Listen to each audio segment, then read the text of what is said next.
Welcome to the Rewards Master. Today, I just kind of had something on my mind after watching all the videos on Bilt and even reflecting on how I've even changed on it because of the extreme complexity of the system. Although it's starting to seem a little less complex to me as time goes by. So I'm just sitting here in my car waiting on a lunch appointment, and I thought I'll just film a little bit about some of my thoughts that I think maybe people are overlooking. So if you would hit the like and subscribe button, and let me tell you about it.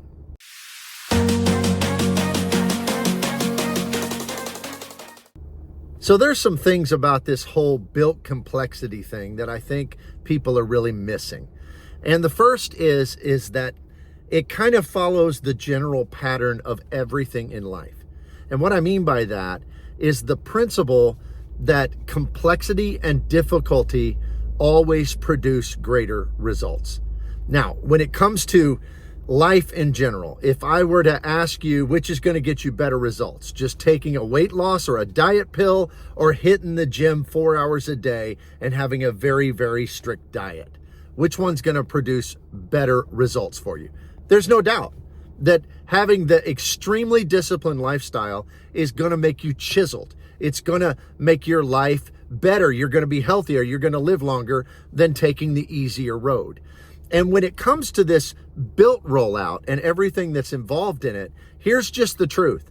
What they did before was, I understand, Wells Fargo was eating the bill on that. For 3 years, Wells Fargo was basically giving out free points for people who bought 4 little cheap items at the store.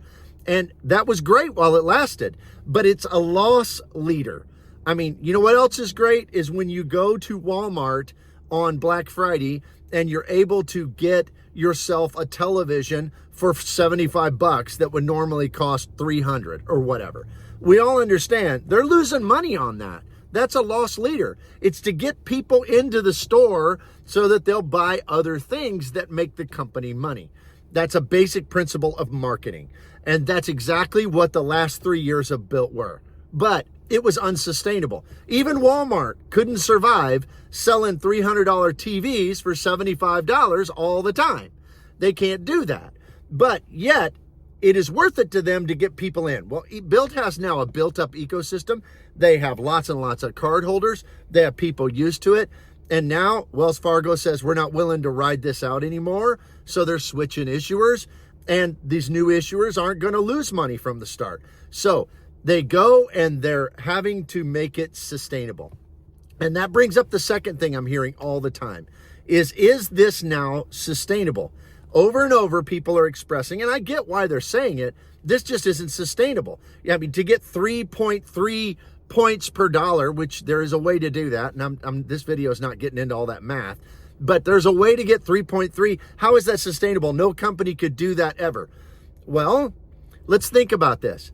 Sustainability is about them being able to figure out how much they have to get from the consumer as far as their spending on the cards in order to offset what they're giving back. And American Express has been the king of this for years. I mean, think about American Express. How is it sustainable to offer a credit card where you give 250,000 points as a sign-up bonus? How is that sustainable?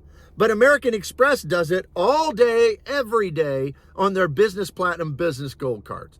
Crazy. But you know how they do that? They do that because they require a minimum $20,000 spend on that card. So they've done the math. They've worked it out. Even if you only spend the $20,000 on the card, that's at the very minimum their break-even number for them to give you all those points. So they figured it out. Well, with Bilt, I promise you, they've done the math. They've worked it out. The reason that it's the way that it's going to be is because they're shooting for sustainability in the long term. So the truth is they can't make it on people who just spend very little and then get points on their rent and mortgage. So they figured out what's the break even. And clearly that break even for all those points is if you spend 75% of your mortgage or rent payment. And that's how it works out to them. But this basic idea that, people don't like them anymore, people are upset, and I get it. If you've had something that's been really great for a long time, if you've been living on the $75 TVs that are worth $300, then it would really be hard to go back. But you've got to understand, in life, it's just this way on everything, that what you put the most effort into, what's the hardest thing to do, usually produces the most rewards. I mean, that's just always true.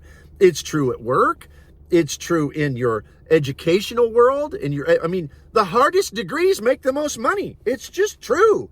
I mean, ask any doctor who goes through all of their years of residency and all of their years of internship. Why do they go through all that? It's hard because it makes more money. I mean, that's true of lawyers with law school. It's just true all the way across every field, every arena of life, is that the thing that requires a lot of effort. So is this new Bilt situation harder? Yes. Does it require more math? Most certainly it requires more math. Is it going to have potential breakage, and is it going to take effort for people to get great value? Yes. But that's the thing, is the Amex Platinum is exactly the same way. It's formulated differently, but the Amex Platinum has all of these crazy credits, and the only way you're going to get that huge $8.95 annual fee back on those credits is if you are a spreadsheet machine, if you're a warrior with your spreadsheet and you're watching it all the time, if you put in a lot of effort. So I think there's two ways of looking at it. There's nothing wrong with a person saying, I want easy. I want easy. But you got to recognize with easy, there's just going to be, in some ways, diminished rewards and diminished returns. That's just always going to be true with easy. But there's something to be said about having to put in less effort. I get that. I understand it. I think everybody in some areas of our life want less effort and it to be, not as hard or complex. And so when it comes to this credit card game, I think that's a valid thing that should be applauded. And there are some cards, Venture X, easy. I mean, it's just not as hard. There are other cards that are easy. They just don't take as much effort to get great value. And that's not a wrong thing. That should be applauded. But Bilt, Amex Platinum, definitely Chase Sapphire Reserve. I mean, some of these cards fall under the complex, difficult, but great potential rewards. And I think that's where they fall, and I think that's how we have to see them. So I know this is maybe a little bit different take on it, but I think that's, all the pandemonium that's taken place in regard to this Bilt rollout and all that it means. I think we have to consider that it's just following the basic pattern of life. More effort, harder, generally has the potential of better rewards, but it also has the potential of breakage. I mean, how many gyms survive on memberships that people signed up for as their New Year's resolution, but they didn't follow through? These companies are the same. They are relying on breakage because that's just the way it works in everything. So if you want easy, that's great. There's nothing wrong with that. If you want hard but great potential returns, that's kind of, I think, where Bilt is going to fall in the future. Well, thanks for tuning in today. If you would consider my channel membership, it's just $2.99. You can cancel anytime you want. I have special videos just for my channel members. I early release my videos. Like I said, you can cancel anytime you want. Please hit the like and subscribe button, and I will see you here next time.